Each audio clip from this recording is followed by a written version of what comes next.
ಸರ್ವಮಂಗಳ ಮಾಂಗಲ್ಯೆ ಶಿವೆ ಸರ್ವಾರ್ಥ ಸಾಧಿಕೆ ಶರಣ್ಯೇ ತ್ರ್ಯಂಬಕೆ ಶ್ರೀರೇಣುಕಾ ನಮೋಸ್ತುತೆ. ಸಮಸ್ತ ಲೋಕ ಸುಖಿನೋ ಭವಂತು, ಸರ್ವೇ ಜನ ಸುಖಿನೋ ಭವಂತು. ಈಗ ನಿಮಗೆ ತಿಳಿದಂತೆ ಈ ವರ್ಷದಲ್ಲಿ ನಾವು ಸಹಸ್ರ ಚಂಡಿ ಮಹಾಯಾಗ, ಆ ಕಾಲಭೈರವನಿಗೆ ಸಹಸ್ರ ಕಲಶಾಭಿಷೇಕ ನಡೆಸ್ತಾ ಇದ್ದೀವಿ. ಇದನ್ನು ನಾವು ನಿಮಗೆ ಪ್ರಪ್ರಥಮವಾಗಿ ಹೇಳಿದಂತೆ ಲೋಕ ಕಲ್ಯಾಣಾರ್ಥವಾಗಿ ಇದನ್ನು ಮಾಡ್ತಾಯಿದ್ದೀವಿ. ಎರಡನೇದಾಗಿ ನಮ್ಮ ಸನಾತನ ಸಂಸ್ಕೃತಿ, ನಮ್ಮ ಹಿಂದೂ ಧರ್ಮ ಇವೆರಡನ್ನು ನಾವು ಉಳಿಸಬೇಕಾಗಿರೋದ್ರಿಂದ ಮತ್ತು ನಮ್ಮ ಪುರಾತನವಾಗಿ ಬಂದಿರತಕ್ಕಂಥ ಆಚರಣೆಗಳಲ್ಲಿ ಸಹಸ್ರ ಚಂಡಿ ಮಹಾಯಾಗವು ಒಂದು. ನಾವಿಲ್ಲಿ ಮೊದಲೇ ಹೇಳ್ತಾ ಇದ್ವಿ, ಸಹಸ್ರ ಚಂಡಿ ಅಂದರೆ ಆ ಜಗನ್ಮಾತೆಯನ್ನು ಆರಾಧನೆ ಮಾಡ್ತಕ್ಕಂಥದ್ದು. ಸರ್ವ ಸಂಕಟ ಕಾಲಕ್ಕೂ ತಾಯಿ ನಮ್ಮನ್ನು ಕೈ ಹಿಡಿತಕ್ಕನ್ನ ಉದ್ದೇಶಕ್ಕೆ ನಾವು ಯಾವಾಗೂ ದೇವಿಯನ್ನು ಆರಾಧನೆ ಮಾಡ್ತಾಯಿದ್ದೀವಿ. ಹಾಗಾಗಿ ಈ ನಮ್ಮ ಈಗ ನಡೀತಕ್ಕಂಥ ಬರ್ತಕ್ಕಂಥ 4/12/2025 ಗುರುವಾರದಿಂದ 13/12/2025 ಶನಿವಾರದವರೆಗೂ 10 ದಿನಗಳ ಕಾಲ ಸಹಸ್ರ ಚಂಡಿ ಮಹಾಯಾಗವನ್ನು ನಡೆಸ್ತಾ ಇದ್ದಾರೆ.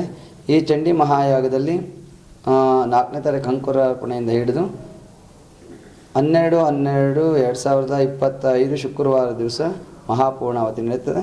ಅದರ ಮಧ್ಯದಲ್ಲಿ ಅನೇಕ ಕಾರ್ಯಕ್ರಮಗಳನ್ನು ಹಮ್ಮಿಕೊಂಡಿದ್ದಾರೆ. ಒಂದು ಸ್ವಾಮಿಯವರಿಗೆ ಲಕ್ಷ ಬಿಲ್ವಾರ್ಚನೆ, ಒಂದು ಅನ್ನದ ಅಭಿಷೇಕ,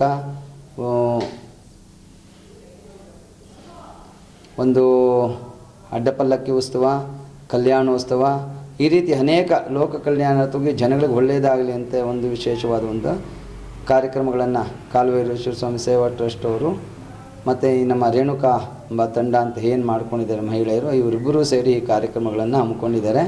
ಹಾಗಾಗಿ ಇದರಿಂದ ನಮ್ಗೆ ಏನು ಪ್ರಯೋಜನ ಅಂದರೆ, ಈಗ ನೀವು ಎಲ್ಲ ಅರ್ಥ ಮಾಡ್ಕೊಳ್ಳಿ, ತಾಯಿ ಎಷ್ಟೇ ಊಟ ಮಾಡಿದ್ರು ಅದನ್ನು ಅಮೃತ ರೂಪದಲ್ಲಿ ನಮಗೇನು ಆಕೆ ಉಣಿಸ್ತಾ ಇದ್ದಾಳೆ. ಇದು ಸರ್ವಜನಿತ. ಯಾಕಂದರೆ ಪ್ರತಿಯೊಂದು ತಾಯಿನೂ ಅಷ್ಟೇ, ಆಕೆ ಏನು ತಿಂತಾಳೆ ಏನು ಮಾಡ್ತಾಳೆ ಅದನ್ನು ಅಮೃತವಾಗಿ ಮಕ್ಕಳಿಗೆ ಕೊಡ್ತಾ ಇದ್ದಾಳೆ. ಹಾಗಾಗಿ ನಮ್ಮ ಈಗ ಇರ್ತಕ್ಕಂಥ ಜಗತ್ತಿನಲ್ಲಿ ಅನೇಕ ರೋಗ ರುಜಿನಗಳು ಹೆವಿಯಾಗಿ ಬರ್ತಾ ಇದೆ. ನಮ್ಮಲ್ಲಿ ಅಸೂಯೆ, ದ್ವೇಷ ಇವೆಲ್ಲ ಜಾಸ್ತಿ ಆಗ್ತಾ ಇದೆ. ಯಾವುದೇ ಅಸೂಯೆ ದ್ವೇಷ ಇದ್ರೂ ತಾಯಿ ಏನು ಮಾಡ್ತಾಳೆ ಹೇಳಿ, ಎಲ್ಲರನ್ನೂ ಸಮಪಾಲಾಗಿ ನೋಡ್ತಾಳೆ, ಎಲ್ಲರನ್ನೂ ಒಂದೇ ರೂಪದಲ್ಲಿ ನೋಡ್ತಾಳೆ ಅನ್ನೋ ಒಂದು ವಿಚಾರದಲ್ಲಿ ನಾವು ಆ ಒಂದು ಸಹಸ್ರ ಚಂಡಿ ಮಹಾಯಾಗವನ್ನು ಹಮ್ಮಿಕೊಂಡಿದ್ದೀವಿ.